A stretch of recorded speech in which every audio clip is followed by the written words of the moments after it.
Seorang wanita yang ingin melahirkan, tidak sengaja tersambar petir. Ia sekarat ketika dibawa ke rumah sakit, dan meninggal.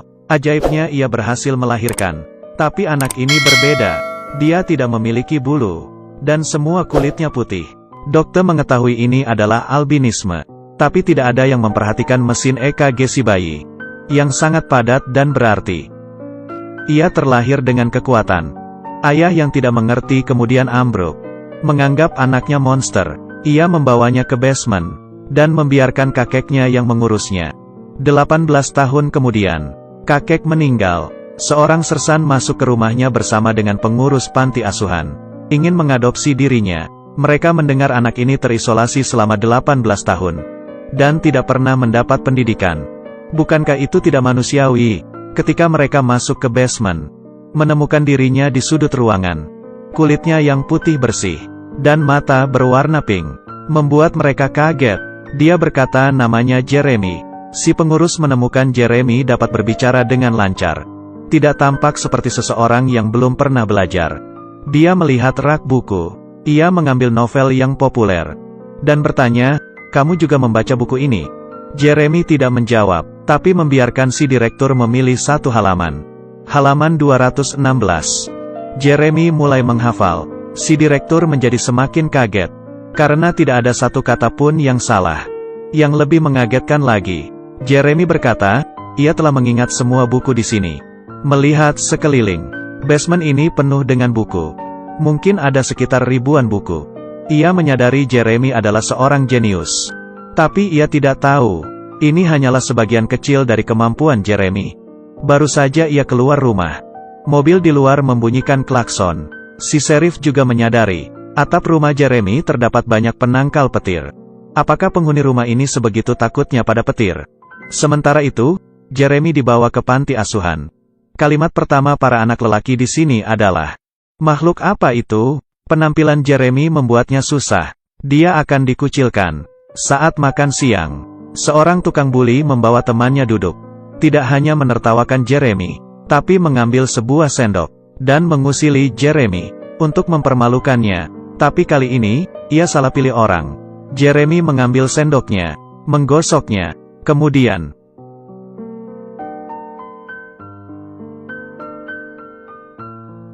semua sendok di aula terhisap, menakuti semua orang.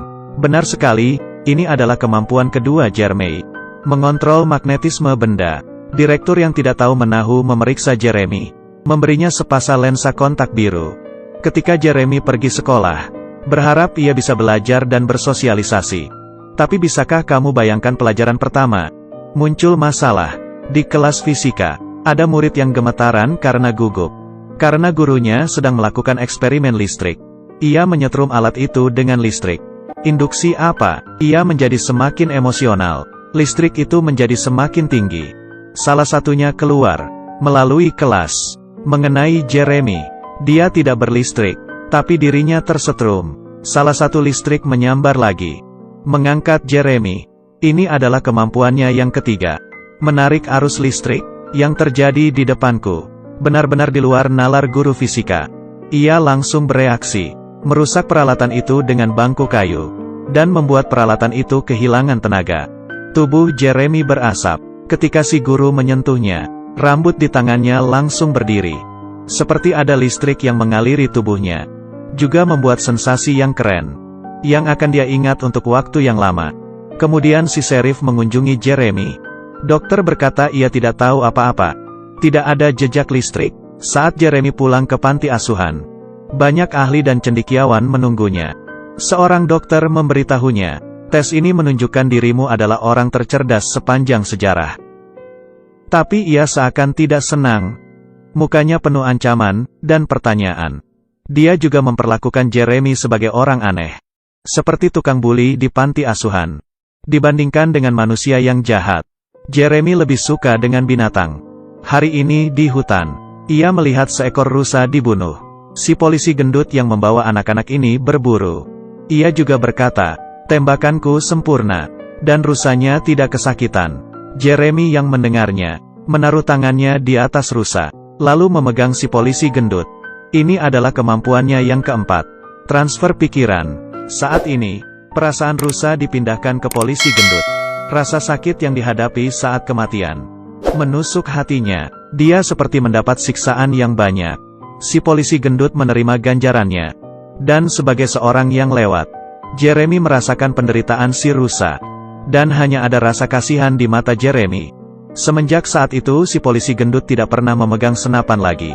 Ketika aku melihat hewan yang dibidik aku menjadi takut. Sheriff yang mengetahui masalah ini pergi ke Jeremy dan meminta bantuan. Ternyata istri Sheriff telah lumpuh selama bertahun-tahun. Tidak bisa beraktivitas dan berbicara.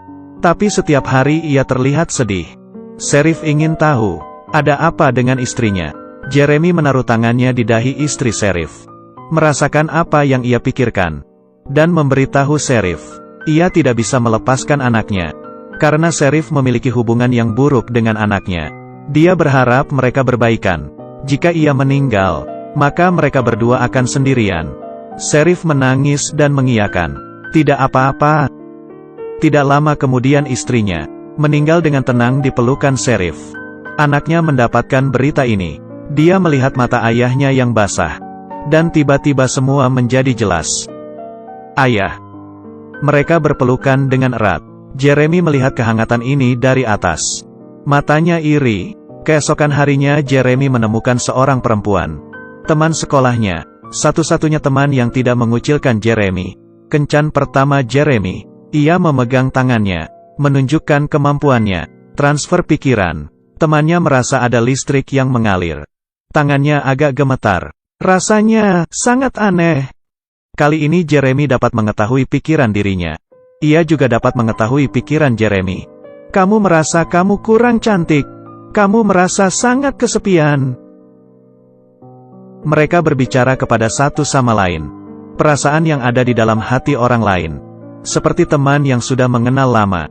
Ketika si perempuan semakin mendekat, ayahnya tiba-tiba muncul. Mengganggu mereka. Memergoki Jeremy. Si direktur melihat. Datang dan membantu. Si pria melepas Jeremy. Berkata, bilang pada sampahmu untuk menjauhi anakku. Kemudian membawa anaknya pergi. Maaf. Hanya begitu saja, cinta Jeremy yang belum mulai sudah kandas. Ketika pulang ia membereskan barangnya. Memutuskan untuk pergi dari tempat ini. Tapi bertemu tukang buli, mengambil topi Jeremy, membawanya keluar, mempermalukannya di depan umum. Akibatnya energi Jeremy meledak, melontarkan si tukang buli. Tidak ada detak jantung. Selesai sudah. Mereka panik. Jeremy berjalan menghampiri mereka. Menaruh tangan di dadanya. Menggunakan listrik di tubuhnya sebagai alat kejut jantung. Sekali lagi. Akhirnya ia selamat. Kemudian Jeremy pergi dari panti asuhan. Pulang ke rumahnya. Balik ke basement yang sudah ditinggalinya selama sekian puluh tahun. Hanya satu tempat ini yang bisa membuat dirinya merasa aman. Direktur datang mencarinya. Dia merasa sangat bersalah. Karena membawa Jeremy. Tapi tidak bisa memberinya hidup yang layak. Polisi juga tiba. Karena masalah barusan, mereka ingin membawa Jeremy untuk ditanyai. Lalu ada hujan petir dari kejauhan. Jeremy tampaknya merasakan sesuatu. Ia yang biasanya takut akan petir. Kali ini menghampirinya, menghadap awan gelap di langit. Merentangkan kedua lengannya, awan gelap itu merasakan kehadiran Jeremy. Kilatan petir menghubungkan dirinya dengan langit. Ini adalah cara melarikan diri terkeren. Lebih bebas daripada angin. Kemudian tubuh Jeremy bersinar. Menjadi cahaya yang menyilaukan dan menghilang. Ada yang berkata, Jeremy tidak pantas berada di bumi. Ada juga yang berkata Jeremy adalah seorang malaikat yang jatuh. Setelah merasakan pahit manisnya kehidupan, akhirnya kembali ke tempat yang seharusnya.